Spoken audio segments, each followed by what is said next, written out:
Hey, what's up YouTube? Welcome back to another video. My name is Joe Chavez and I am your unofficial digital marketing career guide.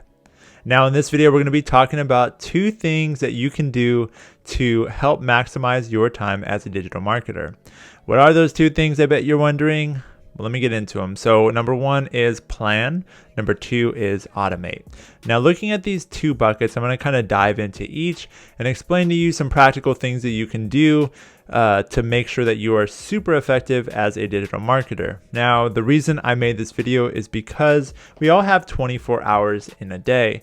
Chances are you're probably working 8 to 10 of those as a marketer, and in order to become more effective, you need to leverage the little tiny robots, as David Perel would say, on the internet so that they can do your work for you while you sleep, while you work on other tasks. And that's what we do through automation. Now, you also need to be able to delegate and elevate with your teammates, with clients.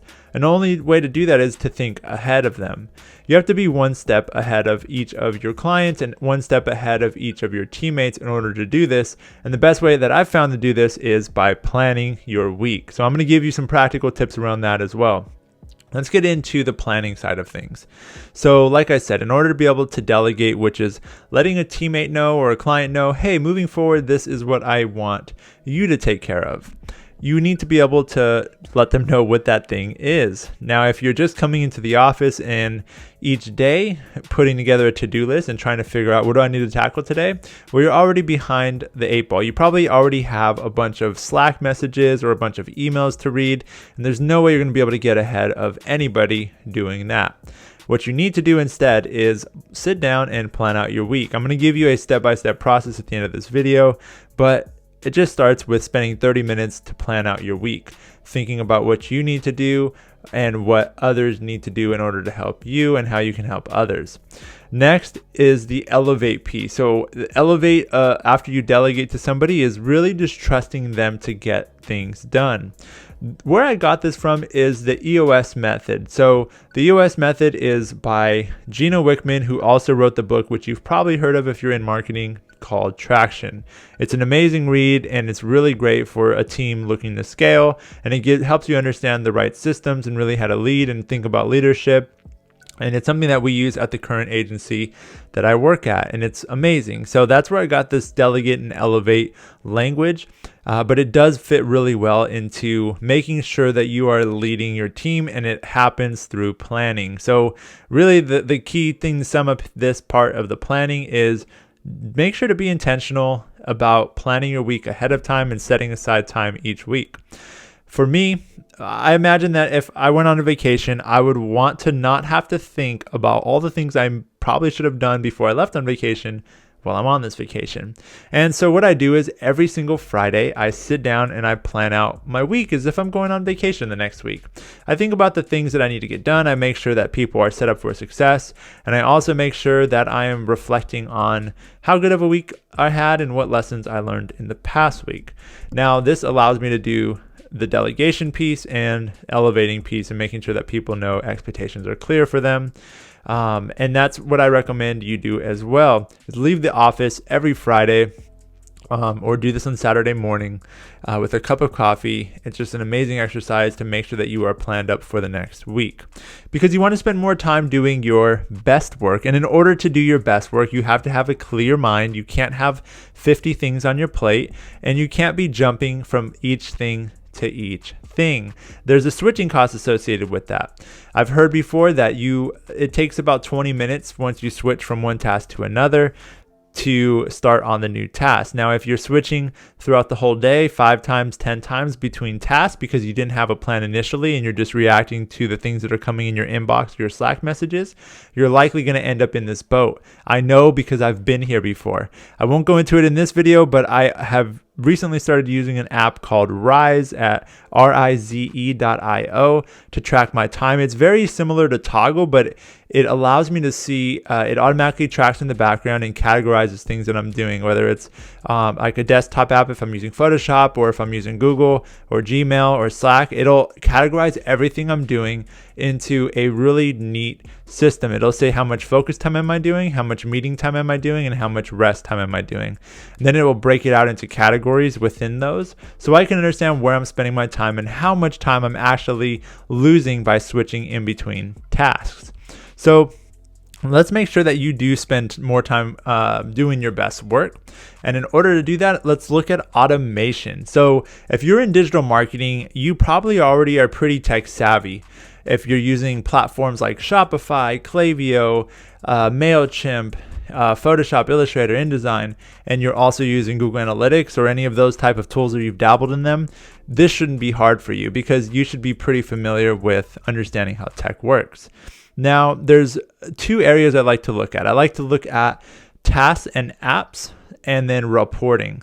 So when it comes to tasks and apps, I love to use an app called Zapier. And this basically just connects any two platforms using what's called an API. And it'll say if you want to connect Google Calendar to your project management software, you can basically say, hey, anytime I add something to my project management software, I want you to add a task, item for whenever that task is due in my Google Calendar, so I can see them both in one place. This is really amazing because there's a lot of things we do on the daily basis that may take 5 or 10 minutes to do, like creating a task every time somebody sends you a meeting invite. But what if you can just automate it? That is what Zapier is for, is automating the integrations between those two things. A little bonus tip, if you don't already do this, make sure to set up your calendar invite using Calendly. So you are able to basically send a link to anybody and they can schedule a time based on your availability in Calendly. And what's really cool is it connects automatically to your Google Calendar once you set it up, so that way nobody can overbook other time. So if a client says, hey, we're going to have a meeting every week at 2 p.m., well, now that time is taken by the client. So there's no way that if you send that link to somebody, they're going to be able to take that time over and book over that. And it really helps with preventing double bookings because nobody likes to show up to a meeting late or miss a meeting because they were double booked. Now, when it comes to reporting, this is one of the best tools that I've ever used for reporting, and it's called Supermetrics. It allows you to set something up once and pull in a specific piece of data, whether on the daily, the weekly, the monthly, the yearly, however you want to split the dates. And it allows you to pull data over Facebook, Instagram, Facebook ads, YouTube ads, Shopify, anything that you would basically use on a regular basis as a marketer. You can build this report once by spending 15 to 30 minutes and get it sent every day, every hour, emailed to you, however you want it sent. And what's really cool is you can set up these templates that you can use time and time again. So if you're ever going to do a task more than once, I recommend using something like Zapier or Supermetrics, especially if you're in a client-facing role where you're working in marketing and you're working with different clients and you know that you could basically build something once and use it again and again to save that time every single day, so that you can basically think about strategy instead of focusing on like the mundane task of copying and pasting numbers into a report. So hopefully this video was helpful. Before we wrap up, I want to fulfill my promise of making sure that I show you how I plan my week.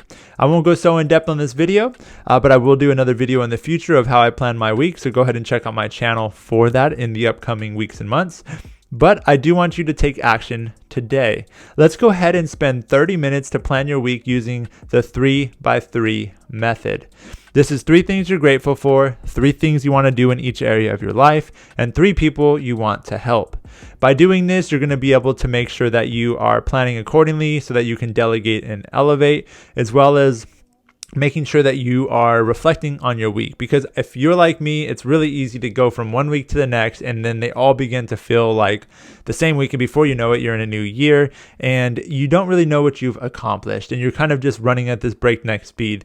And I found that it's really helpful to stop and write and reflect on what I've been grateful for, lessons I've learned, things that didn't get done and why they didn't get done, so that I begin to look at these patterns and recognize them in myself. If you go ahead and do this method, let me know in the link below how your week goes. Let me know in the comments below how things are going now. And I'd love to know what you thought of this video. So go ahead and tap that like button if you liked it. Tap the thumbs down button if you thought this was a complete waste of time. It helps me to know how this video is and if it's helpful to you or not. Because ultimately, being your unofficial digital marketing career coach, my goal is to help you start and grow your marketing career. So until the next video, go ahead and watch this one up here that is all about answering the question, is digital marketing a good career for introverts? So if you are an introvert, or you know an introvert, or you sit near an introvert at work, send them that video if they're looking to get into digital marketing or just have ever wondered that. All right, I'll see you all in the next video.